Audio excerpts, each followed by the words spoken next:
Dear colleagues, dear ladies and gentlemen, it's a pleasure for me now to give a talk on what are the indications for ECMO in patients with refractory cardiogenic shock. These are my disclosures. It's mainly the funding we have got for the conduct of all the randomized clinical trials in patients with cardiogenic shock. I would like to start with a case which may be helpful for the discussion. So this is a 60-year-old male patient. He has angina since 7 o'clock p.m.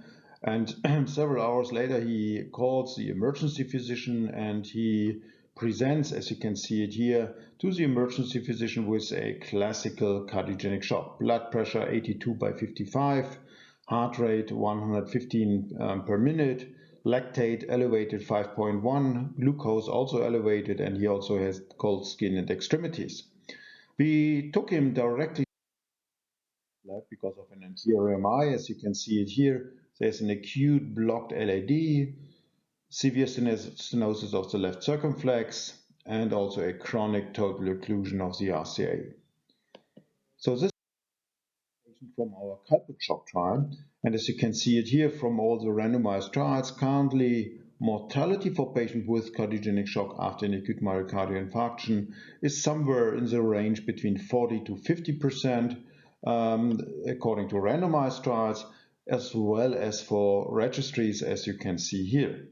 And this is what we for sure really would like to improve by VA ECMO or maybe other mechanical support devices. The key considerations for now for this patient are, so is this really cardiogenic shock? I think this is without doubt. What is the severity? This is probably very important. And then is it predominantly left ventricular, right ventricular, or biventricular failure? And major question, is this a patient for VA ECMO and what are the support options? For shock severity, we have several scores. One of these is from our IBP Shock 2 trial. As you can see here, based on this patient would get 2 points for lactate of more than 2, and he also would get 1 point for glucose of more than 10.6. So this would a patient being in intermediate risk, and as here this patient would have a mortality of roughly 50%, and now we can discuss. So is this a patient for VA ECMO? I will show you the data and then we can discuss later on. So we also have the new standardized definition, or the SCAI shock stages, which is A, B, C, D, E, A for at risk, B for beginning, C for classic cardiogenic shock, D for deteriorating, and E for extremis cardiogenic shock. So this has been validated in several retrospective and one prospective, single center, sometimes multi-center registry. And as you can see it here, mortality for patients with classic cardiogenic shock ranges from 10% to up to 50%. And also for patients with class D with deteriorating, mortality ranges from 25% to nearly 70%. Whereas patients with extremis cardiogenic shock also have a huge range between 40% up to more than 85–90%. So this also shows the limitation of this very nice score, but currently for clinical practice and also for decision making, probably this is not well suited.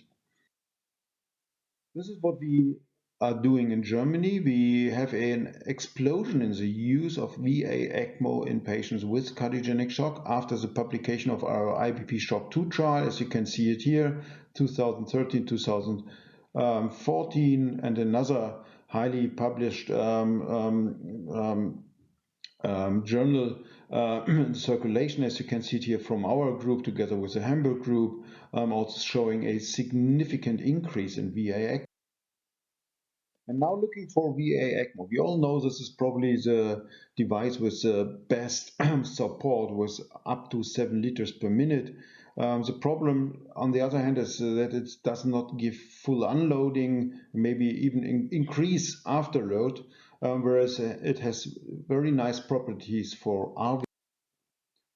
This is the data, meta-analysis no randomized data, only registry data, and as you can see here, there seems to be a mortality benefit. However, look for the numbers. These are less than 100 patients observed in registries in comparison to control with VA ECMO for patients with cardiogenic shock. So very limited data. This is what we have to admit situation. We have one small randomized trial, as you can see it here. It's a so-called ECS Shock 1 trial from Munich. Primary study endpoint was left ventricular ejection fraction, as you can see it here, where there was no difference in left ventricular ejection fraction, and with a median ejection fraction of 50. I would at least doubt if this were really severe cardiogenic shock patients. And this is also reflected by the very low mortality of 19 versus 33% without having any difference. But with this low mortality rate, this is for sure not a group of patients with refractory severe cardiogenic shock. How to prevent multi-organ dysfunction syndromes. This is also something what we currently do not know. When to implant it, early versus late. What is the optimal support? Do we need the 5 to 6 liters with the ECMO? And device-related complications, in particular for ECMO, they play an important role. Probably patient selection is key. What we have learned from IVP Shock 2 is that 50 to 60% survive without any device, and currently 40 to 50% do not survive. If we implant an ECMO or any other device in these patients who would survive anyway, we for sure will not increase mortality. We will not lead to more survival. Probably we may lose some patients because of bleeding or other complications. Personally, I'm convinced that maybe 25% of the patients have a benefit. And then there are also patients where you can put in the best device in the world and you will not change the overall outcome of the patients. This is probably a cohort where you do not need a device. This is a cohort where we currently implant devices. And this is a cohort where you can discuss if you use a device as a bridge to decision. Because we have all these uncertainties, that's the reason why we decided to do a randomized clinical trial. And as you can see it here, this is our ECS Shock initiative. Patients are randomized to ECMO, VA ECMO plus PCI plus standard intensive unit care versus PCI plus standard intensive unit care. And the primary study endpoint will be 30-day all-cause mortality. These are the inclusion criteria, and I highlighted the important aspects. So we include only patients with lactate of more than 3.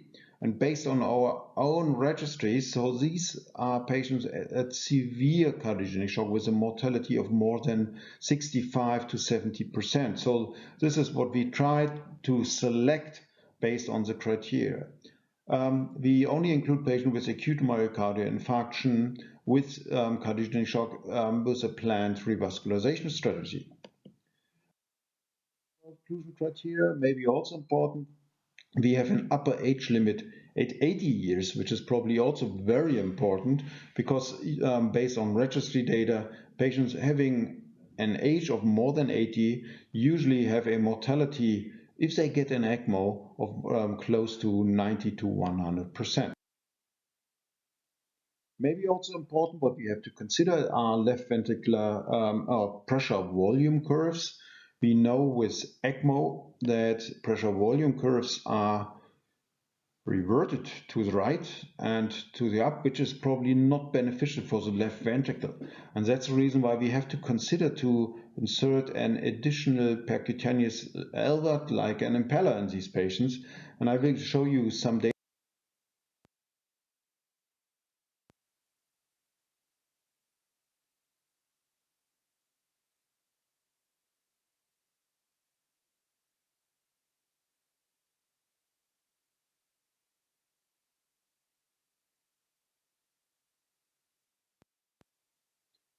ECMO venting seems to play a role at observational data, as you can see it here, IVP, impeller, altogether there seems to be a mortality benefit, and this is for sure what we have to prevent, a fully thrombosed left ventricle.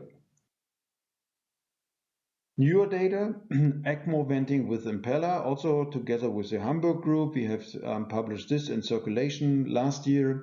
And as you can see it here, the ECMELLA strategy, ECMO plus impeller, led to a significant reduction in mortality. Also observational data, propensity matching. Nevertheless, this is not randomized, and that's the reason why we have to interpret these results with some caution. We have in our ECS shock trial a clear venting strategy when venting should be performed, or at least when you should consider to use venting, and we allow all kinds of venting, including intra-aortic balloon pump, impeller, also left a pictet catheter, 7 French pictet catheter in the left ventricle, which is connected to the venous cannula. So all these options are allowed in our trial. These are the centers participating in the trial, altogether close to 50 centers which have been initiated so far, and the trial is currently ongoing. So, randomized trials and cardiogenic shock. What we currently know is if the patient has an acute myocardial infarction, then early revascularization can reduce mortality.